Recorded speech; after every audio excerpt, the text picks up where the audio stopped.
여러분 안녕하십니까? 오늘은 3월 7일 월요일 믿음으로 아브라함은 이라는 제목으로 함께 말씀을 나누겠습니다. 저는 낙스빌 교회에서 봉사하고 있는 문진산 목사입니다.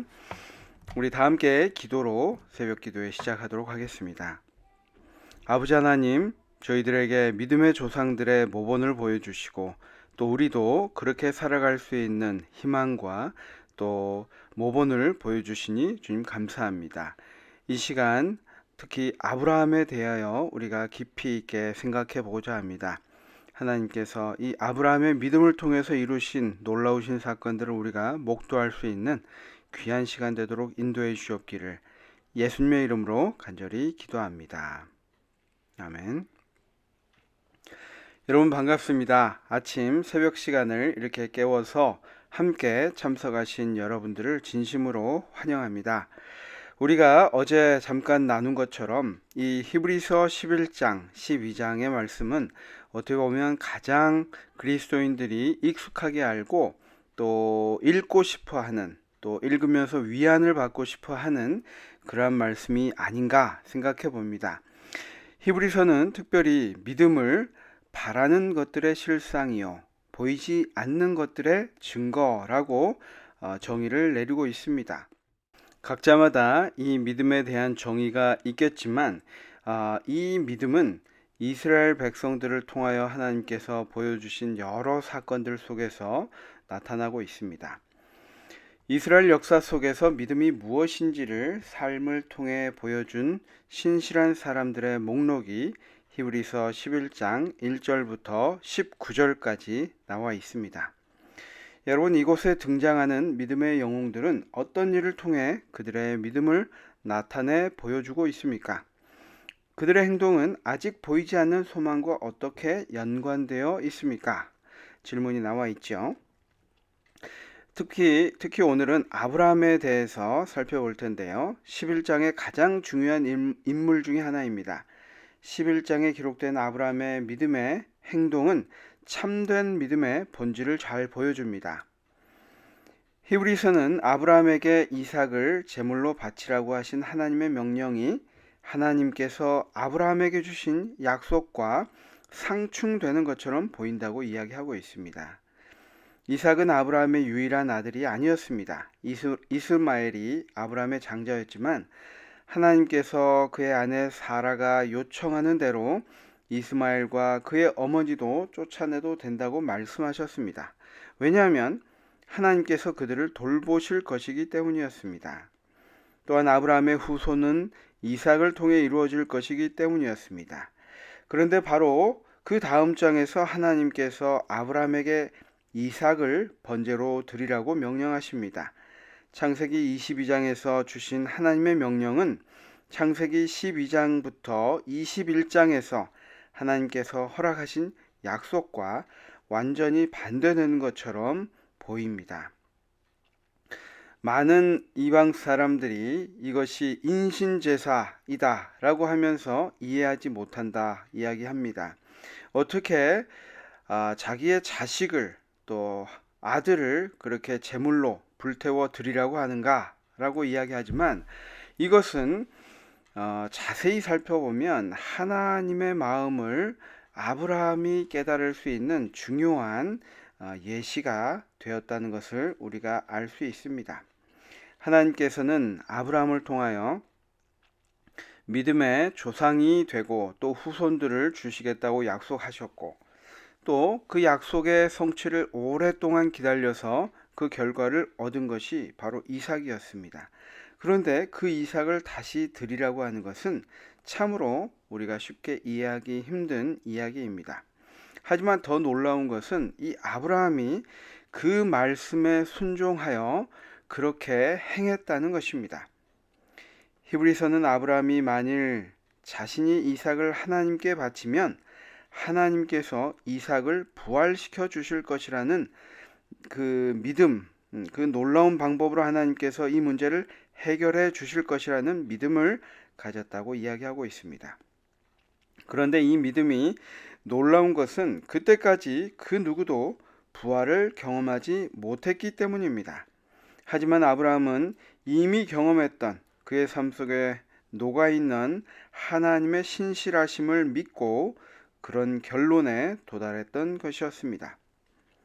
히브리서 11장 12절은 이삭이 하나님의 능력으로 말미암아 죽은 자와 같은 한 사람에게서 잉태되었다고 이야기하고 있습니다. 여러분, 이 아브라함이 그 전까지 한 번도 잊지 않았던, 만약에 하나님의 명령대로 이삭을 제물로 바친다 할지라도 하나님께서 주신 약속에 근거하여 그는 하나님께서, 자신은 모르지만 하나님께서 어떠한 방법으로든 이 이삭을 통하여 믿음의 후손들을 주실 것이라는 놀라운 믿음을 가질 수 있었다는 것입니다. 인간적인 생각이 아니라 하나님께서는 그 어떠한 것도 가능하게 하실 수 있는 분이라는 그 믿음이 없이는 아브라함이 이삭을 드리고자 하는, 정말 그를 제물로 바치려고 하는 그러한 시도는 할 수 없었을 것입니다. 이 교과에서 특별히 강조하는 것은 이 아브라함이 그런 믿음을 행할 수 있었던 것은 그의 과거의 삶을 통하여 하나님께서 이루어 주신, 믿음대로 바랄 때 그것을 인간이 생각할 수 없는 방법으로 이루어 주신 그 경험에 근거한 믿음이었다고 강조하고 있습니다. 우리가 잘 알듯이 아브라함과 사라는 오랫동안 그의 자손들, 정말 모래와 같이 하늘의 별과 같은 그런 자손을 기대하였지만 시작도 되지 않고 오랜 시간이 걸렸습니다. 하지만 여기에서 표현한 것처럼 죽은 자와 같은 한 사람, 이 사람에게서 아브라함과 사라를 통하여 생산할 수 없는 모든 것이 육체적으로는 끝나버린 그러한 죽은 자와 같은 한 사람에게서 잉태하게 하시는 그런 하나님의 놀라운 능력이 그의 삶을 완전히 바꿔놓았고, 또 그러한 경험 때문에 이삭도 온전히 하나님의 말씀에 순종하여 드릴 수 있는 그 다음 단계의 믿음으로 자라날 수 있었다고 표현하는 것입니다. 여기 바울 또한 아브라함은 죽은 자 같았고 사라의 태는 전혀 잉태할 수 없을 것 같았지만 아브라함이 바랄 수 없는 중에 바라고 많은 민족의 조상이 될 것임을 믿었다고 이야기하고 있습니다. 왜냐하면 그는 하나님께서 죽은 자를 살리시며 없는 것을 있는 것으로 부르시는 이심을 믿었기 때문이다 라고 로마서에서 정확하게 짚어내고 있습니다. 그러므로 아브라함은 하나님께서 이미 한 번 죽은 자에게서, 자신을 이야기하는 거죠, 한 번 죽은 자에게서 이삭에게 생명을 주셨다면 하나님께서 그와 같은 일을 다시 한번 하실 수 있을 것이라고 믿었다는 것입니다. 아브라함은 자신의 과거를 인도하셨던 하나님을 통해서 그분께서 미래에 어떤 일을 하실 수 있는지를 바라보았습니다. 그래서 이 이야기를 묵상해서 이렇게 이야기하고 있습니다. 지금 하나님을 향한 믿음과 신뢰를 유지하기 위해 과거에 하나님께서 우리의 삶을 어떻게 인도하셨는지 기억하는 것이 왜 그리 중요할까요? 여러분 어떻게 생각하십니까? 우리가 믿음의 작은 경험들, 이 경험들을 토대로 우리는 하나님이 신실하신 분이라는 것을 믿게 된다라고 어제 말씀드렸는데, 여러분 성공한 사람들의 특징이 무엇인지 아십니까?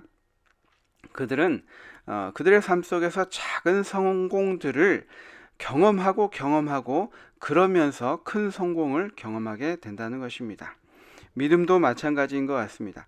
우리가 당장 아브라함의 눈에서, 육신의 눈에서 볼 때 생명이 전혀 없는 것을 알았지만 하나님께 믿음으로 간구한 것처럼 우리 삶 속에서 전혀 일어날 수 없을 것 같은 것들을, 그리고 그것보다 미약한 것들을 하나님께 간구하고 그러한 것들이 이루어지는 그런 성취를 맛볼 때에 우리의 믿음은 하나하나 한 단계 한 단계 자라날 수 있다는 것입니다.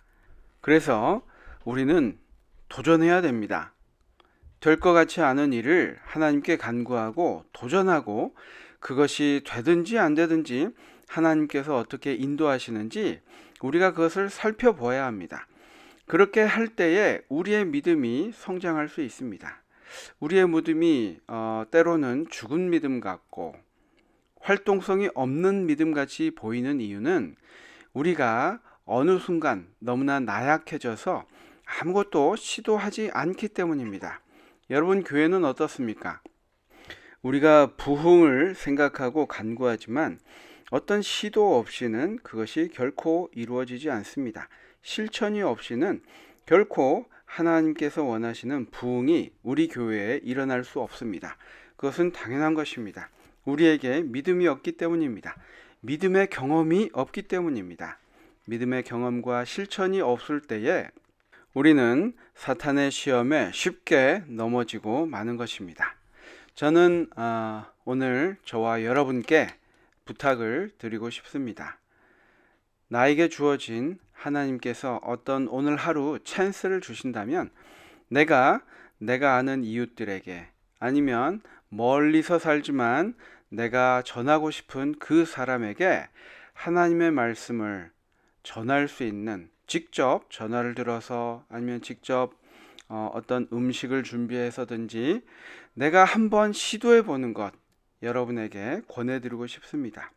그것이 어떻게 될지는 우리가 알지 못합니다. 하지만 분명히 그 움직임 통해서 하나님께서는 역사하시고 그것이 우리의 삶을 바꾸어 버리는 중요한 터닝 포인트가 될 수도 있다고 생각하기 때문입니다. 영감의 교훈 말씀을 보겠습니다. 아들을 바치라고 명령하신 이유, 하나님께서 아브라함에게 그의 아들을 죽이라고 명령하신 것은 그의 믿음을 시험하는 동시에 복음의 실제를 그의 마음에 새겨주기 위함이었다.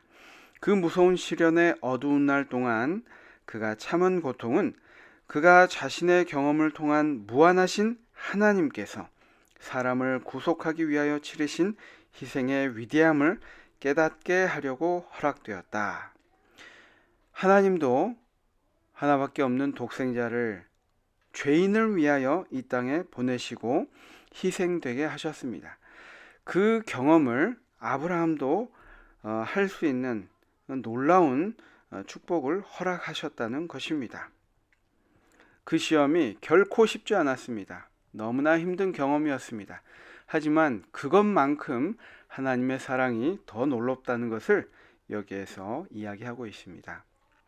오늘 믿음으로 아브라함은 이라는 제목으로 잠깐 말씀을 나누었습니다. 믿음은 실천하는 것입니다. 하나님에 대한 믿음을 오늘 한번 실천해 보시는 저와 여러분이 되시기를 간절히 바랍니다. 우리 기도하고 마치겠습니다. 감사하신 아버지 하나님, 저희가 오랫동안 신앙을 했던, 또 이제 막 신앙을 시작하게 되었던 우리가 이 믿음이 자라나기 위해서는 하나님에 대한 절대적인 신뢰, 그 신뢰가 있기 때문에 하나님께 간구하고 앞으로 나아가고 또 실천에 옮기는 것임을 이 아브라함의 실천을 통하여 배우게 되었습니다. 오늘 하루의 삶에 주님 용기를 주셔서 오늘 아브라함의 믿음과 같은 실천을 해 나갈 수 있는 귀한 하루가 되도록 인도해 주옵기를 예수님의 이름으로 간절히 기도합니다. 아멘.